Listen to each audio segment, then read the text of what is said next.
জনপ্রিয় মুখ্যমন্ত্রী professor doctor মানিক সাহাজি welcome. রাজ্যের জনপ্রিয় মুখ্যমন্ত্রী প্রফেসর ডক্টর মানিক সাহাজি ওয়েলকাম।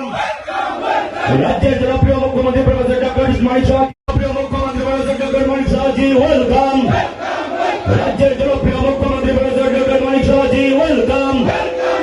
রাজ্যের জনপ্রিয় মুখ্যমন্ত্রী প্রফেসর ডক্টর মানিক সাহাজি ওয়েলকাম। প্রতিবেদনকর করে দিচ্ছেন কাঞ্চনপুর মুখ্যমন্ত্রী জাতীয় জনজাতি।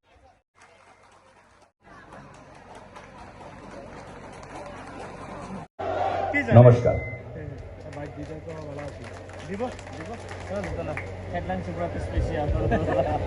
অসংখ্য ধন্যবাদ বিধায়ক যাদবুল্লাহ নাথ মহোদয়কে। এবারে এভাবেই তারা সংবর্ধনা দেয়, তার নাম কমিউনিস্ট। কথা বলবেন। সাবরুমের মেয়ে অর্চনা দেবনাথকে বাড়িতে ডেকে এনে মাথা ফাটিয়ে দিয়েছে। আমাদের শোভা মজুমদারকে তার সময় পেটিয়েছে। শ্রীমতী ঋষি দাস একজন অঙ্গনাদি ওয়ার্কার কৈলাসহরের তার সেন্টারে গিয়ে তাদের সিআইটি নেতা পিটিয়ে। আমরা ডাইরেক্টলি আমরা ভারতীয় জনতা পার্টির পদ্মচিহ্নে আমরা ক্যান্ডিডেট দিয়েছি। আপনারা খুশি? এইভাবে বললে হবে না, খুশি? তাহলে এবার এডিসির মধ্যে আপনারা ইতিহাস কিন্তু তৈরি করতে যাচ্ছেন। আর এই ইতিহাস এই কারণে তৈরি করতে যাচ্ছেন যে প্রথম কোন ন্যাশনাল পার্টি, এবং যে পার্টি প্রথমে রাষ্ট্রের কথা চিন্তা করে, দেশের কথা চিন্তা করে, রাজ্যের চিন্তা করে, তারপর পার্টি, তারপর নিজের কথা। এরকম একটা পার্টি যার নেতা সর্বশ্রেষ্ঠ নেতা উনি বলছেন, मैं किसी को खाने भी नहीं दूंगा, दूसरे को भी नहीं खाने दूंगा, मैं चौकीदार हूं। এইরকম একটা পার্টি প্রতিষ্ঠিত হতে যাচ্ছে এডিসির মধ্যে। এবং আমরা যদি মনে করি যে এখানে যারা বসে আছেন আমরা শুধু বসে আমরা খালি করব, এটা তো সম্ভব হবে না। সবাই মিলে মনে প্রাণে দিল থেকে এবার প্রতিজ্ঞা করতে হবে, এবং ত্রিপুরার যে ভবিষ্যৎ, যে এডিসি কে নিয়ে যে পলিটিক্স এত বছর ধরে হচ্ছে, তার যে ইম্প্যাক্ট আমরা সবাই জানি। যে বিধানসভায় 20টার থেকে কমিউনিস্টরা গণা শুরু করতো, 20 কনফার্ম কমিউনিস্টরা 20 থেকে শুরু করতো, 21-22 থেকে তারা সরকার গঠন করত। আর এবার উল্টো হবে, যেখানে যায় ভারতীয় জনতা পার্টির পতাকা তলে, ভারত সব জায়গায় আমি যেখানে যাই এখানে মানুষ জয়েন করতে চাচ্ছে।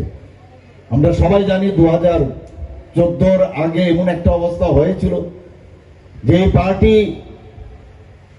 এই দেশ, কোন পার্টি এই দেশকে হাতে তুলে দেশের যে সুরক্ষার দিকে নজর দেবে।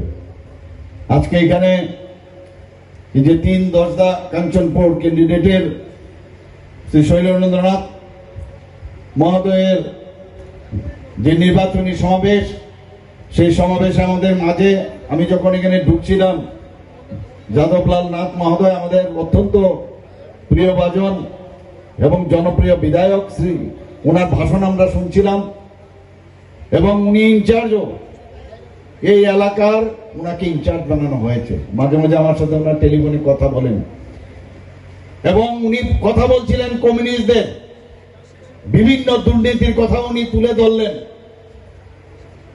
এদের দুর্নীতির কথা যদি আমরা বলি শেষ করতে পারবো না।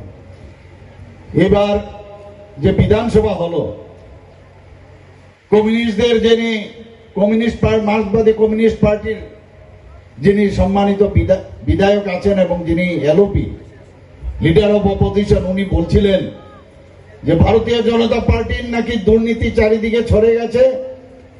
বলছে কি বলছেন যে আপনার ইনজেকশন দিতে হবে। কি ইনজেকশন? ইনজেকশন দিতে হবে তবে কি এটা ঠিক হবে। আমি বললাম এই যে আপনি যে ভাইরাল ইনজেকশনের কথা বলছেন, আপনাদের সময়ে আপনারা নিশ্চয়ই দেখেছেন যে একজন ব্যক্তি শুয়ে আছে আর তার বুকের মধ্যে টাকা, দেখেছেন কিনা? তা আমি ওনাকে বললাম, আপনি যদি ওই সময় সে ভ্যাকসিনেশনটা আপনারা দিতেন তাহলে তো আমাদের আজকে এই ভ্যাকসিনেশনটা প্রয়োজন ছিল না। উত্তর দেয়নি, চুপ করে বসে গেছেন। আর বিস্তারিত তো আমাদের যাদববাবু বলেছেন। আমাদের ভারতীয় জনতা পার্টির সরকার, ভারতীয় জনতা পার্টি, আমরা চাই না কোনো জায়গায় দুর্নীতির আশ্রয় হোক, কিন্তু হবে না। কিন্তু আমার পক্ষে একটু অসুবিধা হয়, আমি মানুষটাই এরকম, যা সত্যি তাই বলবো। আজকে আপনারা দেখেছেন যে টিএমসি তৃণমূল কংগ্রেস ওয়েস্ট বেঙ্গলে, টিএমসি আর ত্রিপুরাতে কি দেখছেন, টিএমপি ত্রিপুরা মতা পার্টি। ডিফারেন্স আছে? কোনো পার্থক্য আছে? একই অবস্থা। কালকেও আমাদের এক মন্ত্রীর কে আক্রমণ করেছে, মন্ত্রীর জায়গায় গিয়েছিলেন, আর আমাদের একজন ক্যান্ডিডেটকে তার মাথা ফাটিয়ে দিয়েছে, তার হেড ইঞ্জুরি হয়েছে। সমস্ত জায়গায় প্রায় আমাদের ঘোষণা যখন হলো যে আমরা 28টার থেকে 28টার মধ্যে আমরা ভারতীয় জনতা পার্টি এবার প্রতিদ্বন্দ্বিতা করবে, তার থেকে আমার কাছে এখন কালকে নিয়ে যদি আমি দেখি প্রায় 40টা জায়গায় ফিজিক্যালি অ্যাসাল্ট, বাড়িঘরে আক্রমণ। টিএমসিও একই অবস্থা, পশ্চিমবঙ্গে একই অবস্থা। আজকে ডক্টর শ্যামাপ্রসাদ মুখার্জি যদি না থাকতো তাহলে আজকে ওয়েস্ট বেঙ্গল তৈরি হতো না বন্ধুগণ। সেই জায়গায় দাঁড়িয়ে আজকে ওখানেও খুন, সেখানেও সন্ত্রাস, সেখানেও আপনারা প্রায়ই দেখেন যে ধর্ষণের মাত্রা যদি আমরা দেখি, সেখানে ইলেকশনের নির্বাচনোত্তর সন্ত্রাস, নির্বাচনের আগেও সন্ত্রাস। কিন্তু এবার অবস্থা কাহিল বন্ধুগণ, কারণ পশ্চিমবঙ্গে এই TMC would be gone, TMC would be gone. আপনারা দেখবেন এবার, কারণ আমাদের যিনি গৃহমন্ত্রীজি 10 দিনের জন্য উনি বলেছেন আমি পশ্চিমবাংলায় বসে থাকবো। অবস্থা কাহিল হয়ে গেছে, সমস্ত জায়গায় এসআইআর চালু হয়ে গেছে, সেখান থেকে শুরু হয়েছে আবল তাবল, যখন যা খুশি তাই বলছেন উনি। এবং 27 বছর পর আজকে আমরা দিল্লিতে ভারতীয় জনতা পার্টির সরকার হয়েছে। আজকে উড়িষ্যার মধ্যে এত বছর পর ভারতীয় জনতা পার্টির সরকার সেখানে গঠন হয়েছে। আমাদের প্রায় 20 থেকে 21টা রাজ্যে আমাদের ডাইরেক্ট ভারতীয় জনতা পার্টির সরকার বা এনডিএ সরকার রয়েছে। খালি গ্রাফ বাড়ছে, যেখানে 2 জন খালি এমপি ছিল আর কয়েকটা এমএলএ শুরু হয়েছিল, আর সেই জায়গায় আজকে কোথায়, কোন জায়গায়? এর কারণ কি? কারণ যেভাবে ভারতীয় জনতা পার্টি কাজ করে, দেশের জন্য কাজ করতে চায়, তার জন্য মানুষ ভারতীয় জনতা পার্টির যে কথা দেয়, অ্যাকশন ইজ বেটার দেন ওয়ার্ডস, অর্থাৎ কাজের মাধ্যমে আমরা করতে চাই। এখানে তৃণমূল পার্টির একই অবস্থা, মার দাঙ্গা এগুলি করছে, বিভিন্ন জায়গায় দাঙ্গা লাগানোর ব্যবস্থা করছে।